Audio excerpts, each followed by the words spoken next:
नमस्कार, मी उमेश चक्कर आणि आपण पाहतात प्रवाह नेटवर्क. प्रवाह नेटवर्क या डिजिटल मीडिया प्लॅटफॉर्म मध्ये आपल्या सर्वांचं मनपूर्वक स्वागत आहे.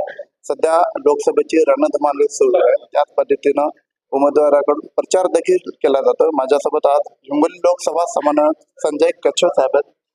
सर, कशा पद्धतीनं प्रतिसाद मिळतोय? आपण एकंदरीत मतदारसंघात फिरताय, लोकसभेची रणधुमाळी सुरू आहे, कशा पद्धतीनं बघतात?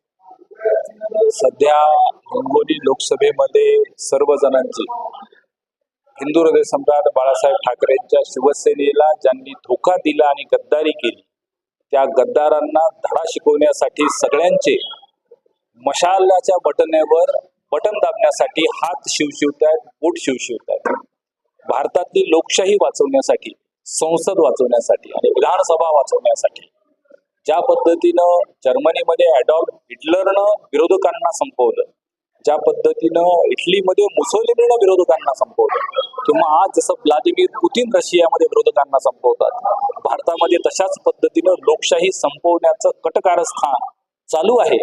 आणि ह्या कटकारस्थानाला उत्तर देण्यासाठी सर्व लोकशाही प्रेमी लोक या निवडणुकीमध्ये कमळाबाईला, भाजपाला आणि गद्दार झालेल्या गद्दार शिंदेंना आणि अजित पवारांच्या राष्ट्रवादी काँग्रेसला संपवण्यासाठी उत्सुक आहेत. सर्वांचा प्रतिसाद अतिशय उत्तम आहे. आणखी प्रचाराचा नारळ फुटायचा बाकी आहे, पण सर्वजण मिळून अगोदरच कामाला लागलेले आहेत आणि जिल्हा परिषद सर्कलचे, तालुक्याचे दौरे सर्वांचे संपतही आलेले आहेत. इतका सुंदर प्रतिसाद आहे. एकंदरीत आपण पाहिलं तर त्या शिवसेनेकडे एक धनुष्य बाण गेला, आपल्याकडे मशाल आहे. कशा पद्धतीने कलर्स करणार? एकतर साधी गोष्ट आहे की सत्तेचा माज आणि मस्ती कशी असते बघा. एखादा पक्ष फोडायचा आणि त्या पक्षाचं चिन्ह, नाव दुसऱ्याला स्वतःच्या निर्वाचन आयोग किंवा त्या विधान परिसभेच्या अध्यक्षाच्या माध्यमातून द्यायचं, ही मस्ती आणि नशा सगळ्या जनतेला उलट जास्त डिवचणारी आहे आणि त्याच्यामुळे त्यांना जास्त मोठ्या प्रमाणात उत्तर मिळणार आहे. शिवसैनिक हा मधमाशाच्या पोळ्यासारखा असतो.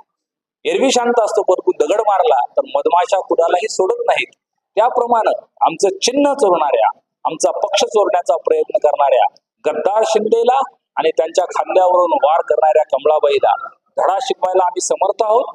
मशाल चिन्ह आम्ही सर्व माध्यमातून, सर्व सोशल मीडियाच्या माध्यमातून असो आणि प्रत्यक्षाच्या प्रचारातून घरोघरापर्यंत पोहोचवत आहोत. नवे लोकांपर्यंत पोहोचलेलं आहे.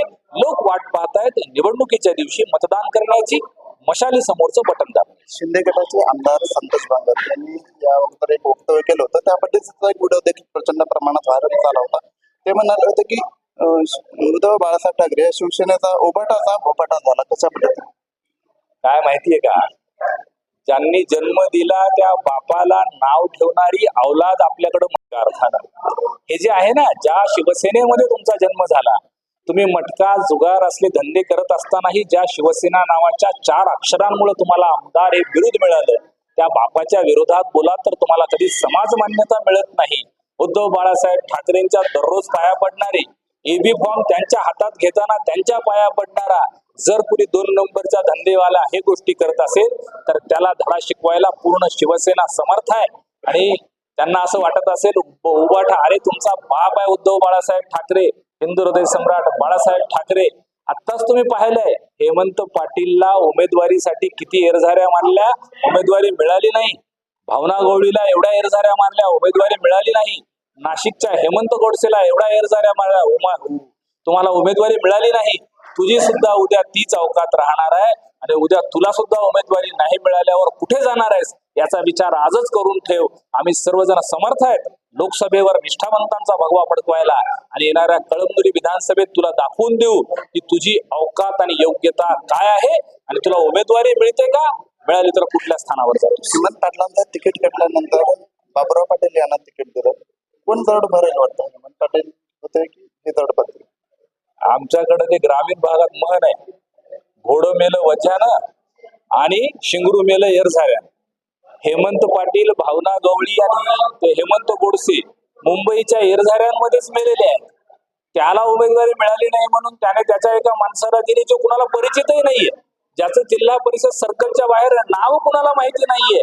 म्हणून आमचं तर आजच गुलाल पडला, विजय झाला असं म्हणणं आहे. बाबूराव कुणाला पोवाळे तर माहितीच नाहीये. हातगाव मध्ये नीट माहिती नाही तर बाकीच्या लोकसभा मतदारसंघात काय माहिती असणार आहे. म्हणून असा एवढा कमजोर उमेदवार आमच्या समोर आलाय की आमचा विजय हा आम्हाला सहज दिसतोय, तरीही आम्ही गाफील राहणार नाही किंवा अति आत्मविश्वासामध्ये लढणार नाही.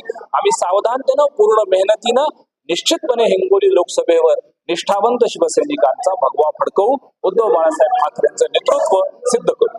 कशा पद्धतीनं आपण भगवा फडकणार आहात, येणाऱ्या निवडणुकीची कितीची लीड असणार आहे, कशा पद्धतीने विजय प्राप्त करणार आहात आपण काय सांगा?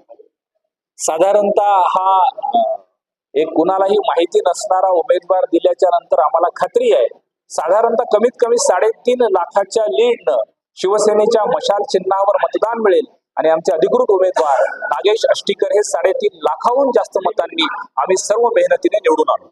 एकंदरीतच हे होते हिंगोली लोकसभाचे समन्वय सचिव आणि यानंतर 3.5 लाखाच्या लीडने येणारे नागेश पाटील उमेदवार हे निवडून येतील अशी सुद्धा प्रतिक्रिया त्यांनी दिलेली. माझे सहकारी भगवत दुधासह मी उमेश चक्कर, प्रवाह न्यूज नेटवर्क हिंगोली.